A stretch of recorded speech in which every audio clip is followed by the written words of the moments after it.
dass ich im Worte nicht der Beste war. Der Kopf hab ich mit mir, sondern mit Garten viel beschäftigt war. 12 Jahre jung, als die erste Zigarette kam. Oder später erster Job mit Hassan, Jack und Jessica. Jessica, etwas älter und erkennt hinten. Scheiß ihre Hände schwitzen, dass ich dann noch schwitze. Ich war gerade 14, als die Jane seine Grenze ficken. Meine Hauptbeschäftigung, das Taschengeld mit Handys mit Germany. Fremdes Land und fremde Sitten. Doch ich wusste, eines Tages werden die Sommer in diese Wände kritzeln.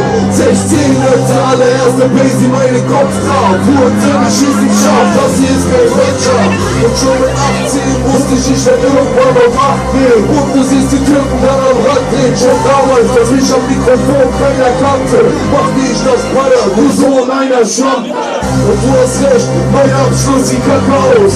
Doch in Nachtclubs mache ich die Flaschen auf. Zündel von Champagner, du und kriegst Hauptkrämpfe. Und der jetzt gut, bis jetzt vor meinem Hauptkrämpfe. Sommer die Legende, die anderen gehen in Rente. Ich komm auf die Bühne, deine Mauer hebt die Hände. Es beginnt mit einem übertrieben leichten Start. Doch ich schwöre, es wird nicht mehr wie es einmal war. Ich bring zu Ende, was ich anfing.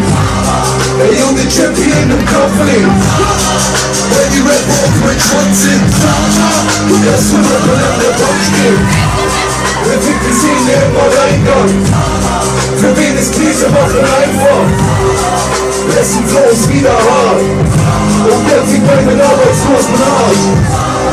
Osnabrück, wie geht's euch?